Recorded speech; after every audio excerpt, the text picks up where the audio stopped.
23, 30 minutos.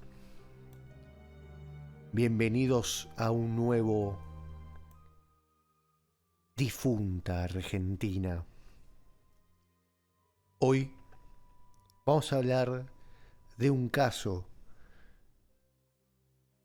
que me llegó, me bajó como una inspiración, por un caso actual. En estas semanas que pasaron, más precisamente la semana pasada, no voy a mentir, fue hace muy poco, viendo de uno de estos medios que hablábamos al principio con Mariano, Crónica, hablaban de un caso en donde por la zona del Loma de Zamora encontraron descuartizado un cuerpo.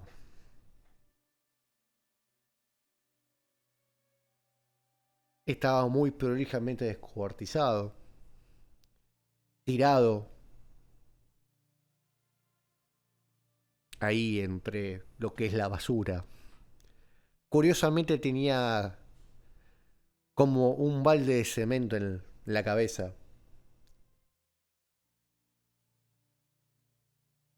Y me quedé pensando, ¿qué otros casos, no?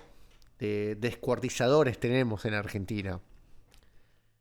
Bueno, puntualmente este caso luego, a los días, salió a la luz el motivo ¿no? Y quiénes fueron, o por lo menos quienes dicen ser, con testigos inclusive.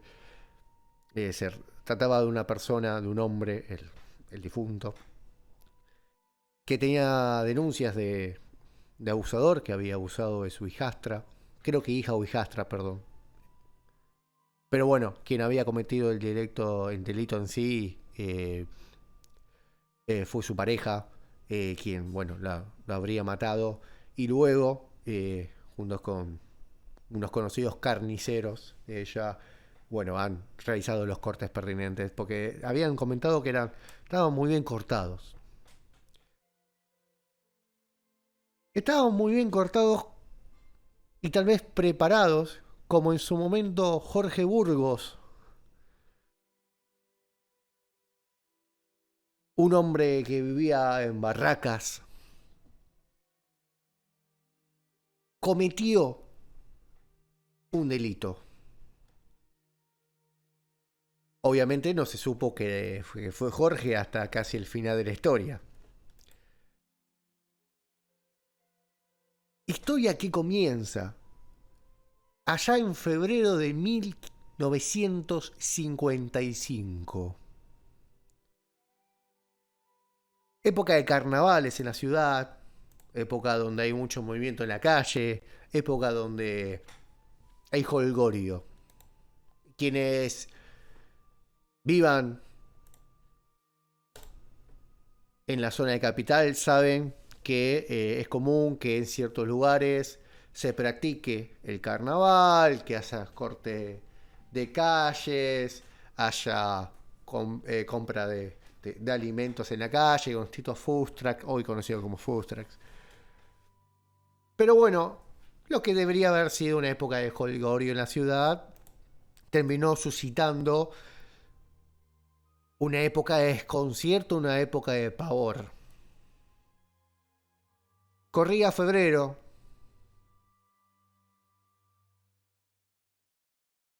y un joven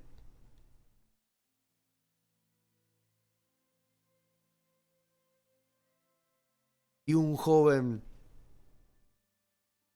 cura encuentra en un paquetito muy bien sellado lo que terminó siendo un torso.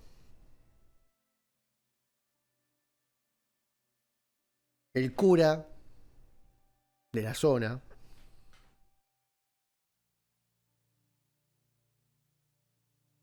se pone nervioso, obviamente, ¿no? Imagínate, ha encontrado un torso en la calle. Entonces, ¿qué se hace? acude a la policía. Esto fue el 19 de febrero de 1955, como venía diciendo. ¿Y dónde lo encontró? Cerca de la estación de Hurlingham. Yo le dije Barracas. Está medio distante Hurlingham de Barracas. Porque este es no más ni menos que el comienzo de la historia. Así como se empiezan a encontrar en distintas zonas partes, ¿no?, de este mutilamiento. Obviamente, lo primero que analizan en la policía es lo que tienen, ¿de acuerdo? Tienen un torso. Un torso que se determina que es de mujer. Que tiene una pequeña particularidad. Que tenía como una... como si fuese una marca de una operación, ¿no?, en la zona de lo que es la clavícula. Dato que al principio a la policía lo utilizó, ¿no?, como para tratar de ver si encontraba algo. Recuerden, estamos hablando de la década del 50, de las tecnologías en su momento, las tecnologías de investigación y de búsqueda eran, bueno, lo que había. Pero bueno, no encontraron mucho. Entonces empezaron a hacer una cierta campaña de búsqueda donde empezaron a buscar mujeres que habían sido reportadas como desaparecidas o que hace mucho que no se veían, intuyendo que venía por ahí la mano. Pero no funcionaba la búsqueda. De hecho, curiosamente, fue propicio lugar para muchos reencuentros, ¿no? Mujeres que se pensaban que se habían escapado o ido, que estaban desaparecidas. Bueno, no, estaban vivas. No eran ellas la descuartizada. Pero bueno, cuestión, generaron un punto de encuentro para que estas personas se reencontrasen con su familia, un poco de alegría en toda esta duda que había.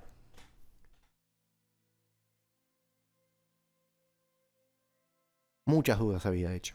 Pero no solamente muchas dudas, sino que se empezó con mucho miedo. ¿Por qué? Porque los medios de la época empezaban, ¿no?, obviamente, a tirar la información de a poco, porque creo que ellos también la tenían de a poco, pero ya con tintes provocantes. Entonces se empieza a generarme una cierta, ¿viste?, incomodidad, un cierto miedo, obviamente, ¿no? De pronto se encuentra un torso por ahí, eso no es común. Al poco tiempo, más precisamente el 25 de febrero, o sea, 6 días después, casi una semanita, en Villa Soldati, una mujer paseaba con su hijo y encuentra en una zanja. ¿Encuentra una zanja? Bueno, sí, eventualmente va a encontrar una zanja. Pero encuentra en una zanja las piernas de una mujer. Pucha. Eso, el caso empieza a tomar más revuelo, ¿no? Un torso en Hurlingham, piernas en Villa Soldati. Al principio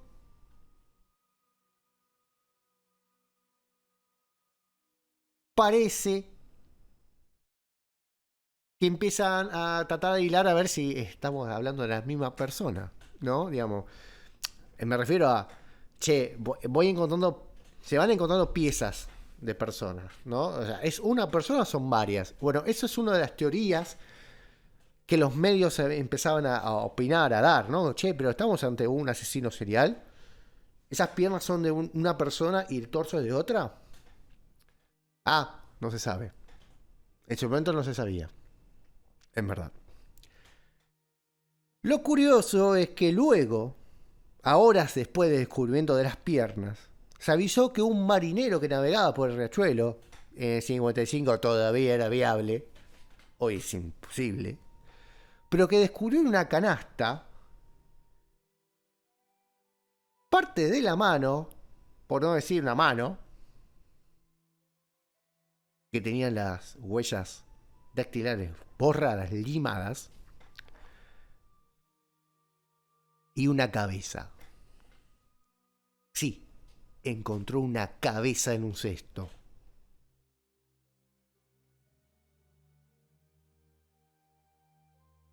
Por eso comentaba.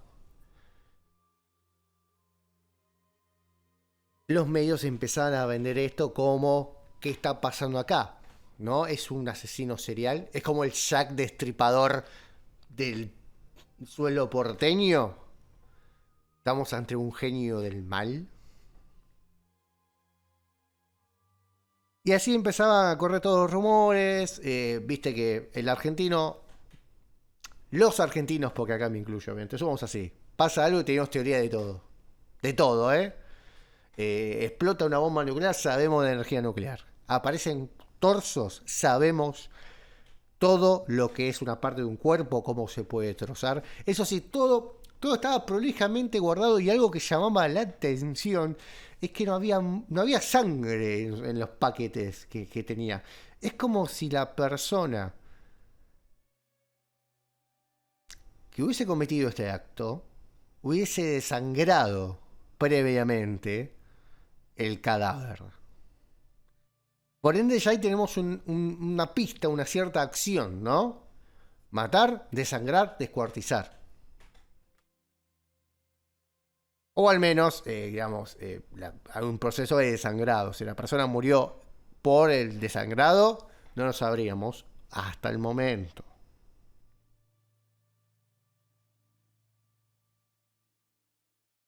Pero ya con estas partes, uno ya empezaba a poder tratar de unirlas, ¿de acuerdo? Y obviamente, acá hubo un trabajo bastante importante de peritaje por el caso de médicos y de especialistas, ¿no? Eh, Intentaron analizar las partes, la pieza, y descubrieron que, bueno, sí, estamos hablando de una sola persona. Serán parte de una sola persona. ¿Por qué? Porque no solamente cuando empezaban a hacer armar como esta especie de rompecabezas, qué feo rompecabezas, bueno, no solamente había, ¿no?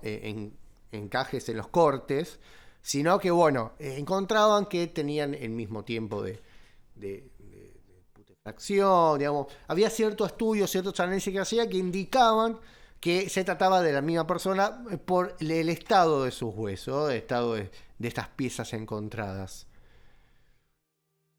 Entonces volvieron a algo, a una pista que ellos ya tenían, que era esta cicatriz, ¿no? De posible operación de clavícula.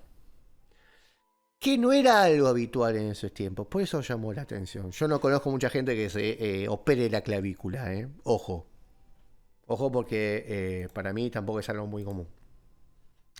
Pero bueno, cuestión. Empiezan a analizar fichas médicas. Y llegan hasta el hospital Argerich, donde tenían registro de una operación de clavícula de una paciente llamada Alcira Mediger, que es la persona que estamos viendo en pantalla en las imágenes que van girando, entre las cuales también ya vemos a Burgos. Ahora mismo en pantalla está Alcira. Quiero aclarar, yo pronuncio el apellido como Mediger, no sé si exactamente se pronuncia así, es Methyger, espero estar pronunciándolo bien, si no, disculpen. Cuestión que van a la dirección, que está en los registros.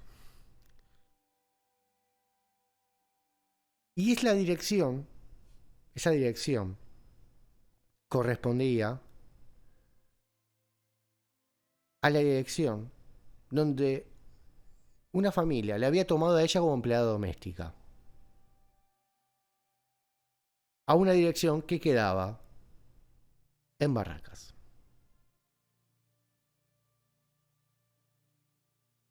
Ahí los dueños informan que sí conocían a Alcira, pero que hace tiempo que no la veían. Entonces tratan de datar a ver qué pasó, ¿no? Si, ¿por qué? ¿No? Digamos, ¿qué sabían de ella? Ellos le habían informado que bueno, que ellos no habían estado en su casa, porque estaban de viaje. El que se había quedado en su casa era su hijo, Jorge.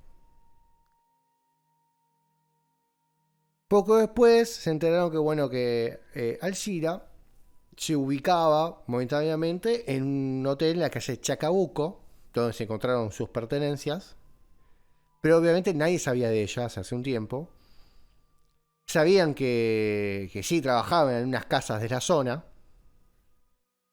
eh, y que bueno, era su ocupación. Ella había venido de Salta y se encargaba de trabajar de forma doméstica.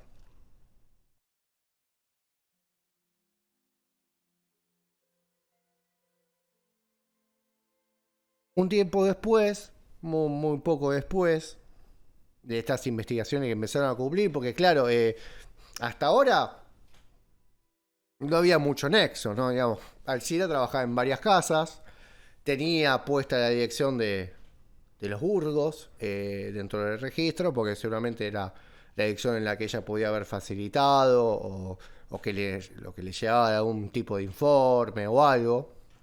Y bueno, podía ser cualquiera primero de cualquiera de las personas para las cuales ella trabajaba, o podía ser cualquier otra persona, porque tal vez ella fue asaltada en el camino en el trayecto. Estaba igual claro que más o menos algo en la zona había. Fue la hermana de Alcira, Ana, quien fue a la policía a comentar que Alcira tenía un amigo, un tal Jorge como amigo,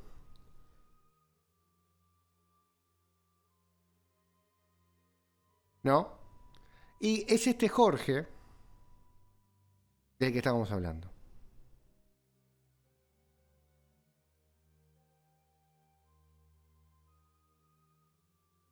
Ese famoso Jorge,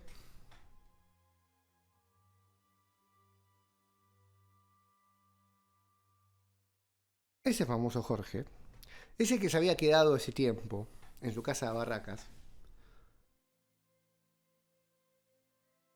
durante un posible plazo de muerte de Alcira. En ese momento, Jorge Eduardo Burgos, un joven de 30 años, trabajaba en la empresa familiar. Y parece que tuvo un romance con Alcira. La policía lo quiso investigar, lo quiso detener para... Bueno, en verdad detener no, buscarlo para preguntarle, ¿no? Y justo los padres dijeron, miren que Jorge está por ir a Mar del Plata, está en el tren rumbo a Mar del Plata. Así que dan aviso, no sea cosa que Jorge se les escape, dan aviso y la policía lo logra retener. Y en la media hora de su detención confiesa todo. Confiesa hasta lo más de, cagón. No, cuestión. Confesó. Confesó que él, la que había conocido a Alcira, ¿no? Cuando trabajaba como empleada doméstica de la familia, que tuvieron un romance. Y que el 17 de febrero de ese año, de 1955, tuvo una discusión en su casa con ella. En ese caso, él estaba solo en su casa. Que la empujó y que se cayó. Ella. Y se golpeó la cabeza. Y falleció en el acto. Aterrado por la situación. Aterrado de lo que había pasado. Descuartizó en la bañera el cuerpo de Alcira. Y luego fue dejando los fragmentos de Alcira en distintos barrios porteños, como lo habíamos comentado, ¿no? En Villa Devoto los pies, en Urlingan en el torso y la cabeza la tiró de Rachuelo.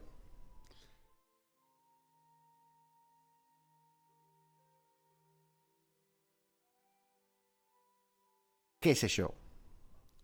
Un Jorge asustado hizo cosas que no tenía que hacer.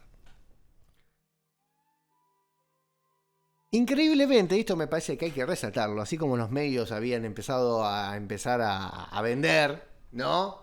Historias como que eran todo un asesino serial, que está pasando acá, zaraza, zaraza, y que todos tienen nuestras teorías.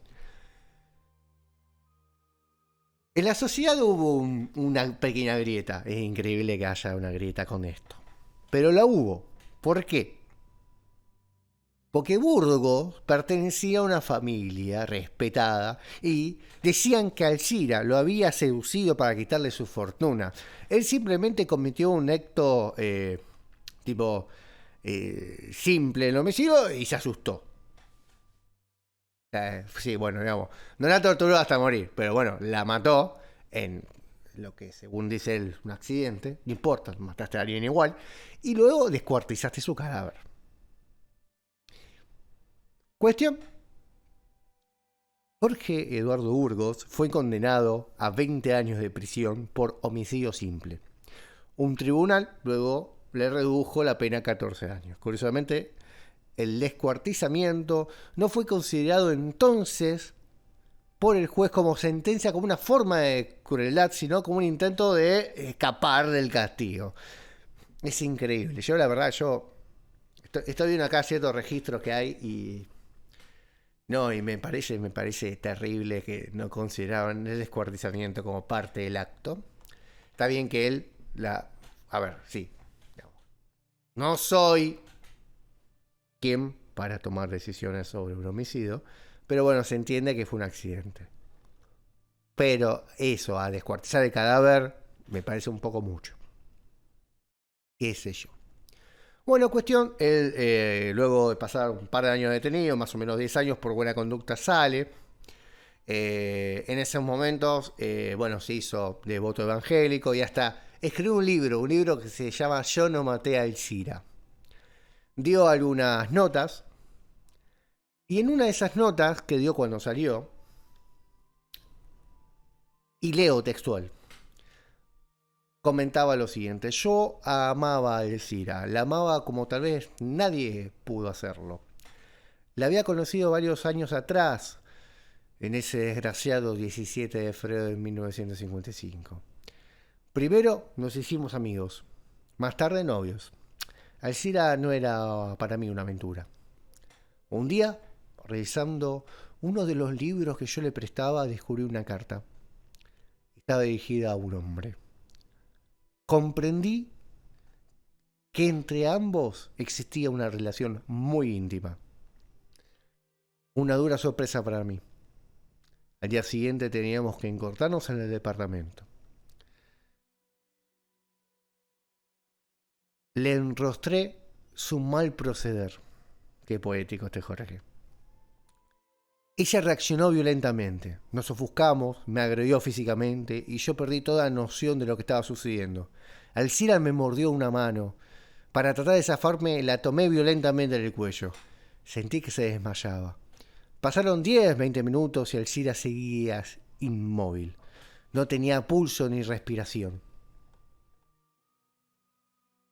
Entonces me di cuenta que estaba muerta. Fue una circunstancia horrorosa. Creí enloquecer. Tenía que hacer desaparecer el cadáver. Y entonces hice todo eso que ya saben. ¿Cómo terminó Jorge? Recluido en su departamento en Montes de Oca, ahí en Barracas. ¿A qué se dedicó? A nada. A seguir su vida. Hasta que finalmente falleció. Esta es la historia de Jorge Burgos, el descuartizador de Barracas, quien por verse en una situación de engaños termina matando y descuartizando el cadáver de su oculta pareja.